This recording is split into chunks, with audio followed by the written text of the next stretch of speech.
सारा जहां है जिसकी शरण में, नमन है उस माँ के चरण में। हम हैं उस माँ के चरणों की धूल, आओ मिलकर माँ को चढ़ाएं श्रद्धा फूल। नमस्कार मित्रों, दोस्तों, नवरात्रि के दिन चल रहे हैं और इस 9 दिन में अगर कोई भी सच्ची आस्था से माता दुर्गा की पूजा करे तो दुर्गा माँ की छाया हम सबको देखने को मिलती है। दोस्तों, आज की इस सच्ची घटना को लिखकर भेजा है गुजरात के रहने वाले राजकुमार जी ने। दोस्तों, राजकुमार जी की इस घटना को सुनकर पहले तो विश्वास तो नहीं होता, लेकिन जब राजकुमार जी ने हमसे इस पूरी घटना को साझा किया तो मेरे तो होश ही उड़ गए थे। मित्रों, राजकुमार जी ने बताया कि कैसे जब वे नदी में पूरी तरह डूब चुके थे तब माता दुर्गा ने उनकी जान बचाई। इस घटना के बाद से राजकुमार जी की आस्था माता दुर्गा के प्रति हजारों करोड़ों गुना बढ़ गई है। मित्रों, इस घटना का अंत सुनकर आपके होश तो उड़ ही जाएंगे और आपका रोम रोम देवी माँ का नाम पुकारने लगेगा।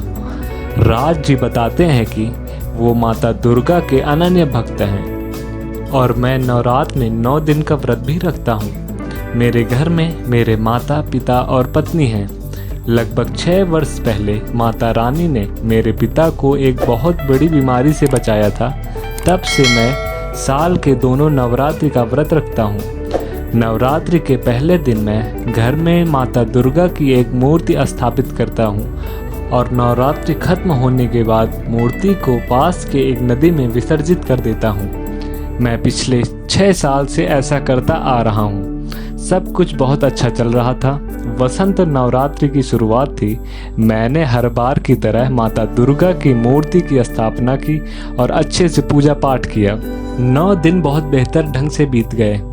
2 अप्रैल की तारीख थी। अब माता दुर्गा की मूर्ति को विसर्जित भी करनी थी। मैं सुबह लगभग 6 बजे मूर्ति को लेकर निकल पड़ा पास के एक नदी की ओर। मैं जब वहां पहुंचा तो देखा मुख्य घाट पर पुलिस वाले खड़े हुए थे और जब मैं उधर जाने लगा तो वो मुझे रोकने लगे और बोलने लगे कि इधर मूर्ति विसर्जित करनी नहीं है। फिर मैं सोचने लगा कि आखिर कहाँ करूँगा मूर्ति का विसर्जन।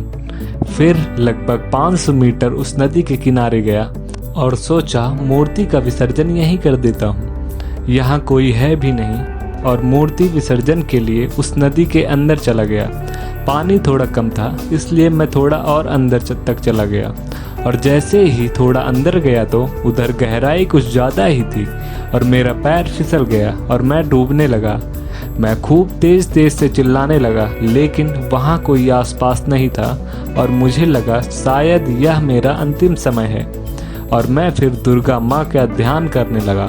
तभी अचानक मेरे साथ एक बड़ा चमत्कार हुआ। वहाँ खूब तेज से हवा चलने लगी और नदी की धारा तेज हो गई और मैं जाकर एक बड़े पत्थर से टकराया। फिर मैं किसी तरह उस पत्थर पर बैठ गया और किसी के आने का इंतजार करने लगा। तभी वहाँ 2 पुलिस वाले आए और मुझे निकाला। मित्रों, राजकुमार जी का तो यही मानना है कि उनकी जान माता रानी ने बचाई है। उसी समय वहाँ तेज हवा का चलना और उनका पत्थर से टकराना किसी बड़े चमत्कार से कम नहीं था। अगर यह वीडियो पसंद आए तो वीडियो को लाइक और शेयर जरूर करें और कमेंट में जय माता दी लिखना बिल्कुल न भूलें।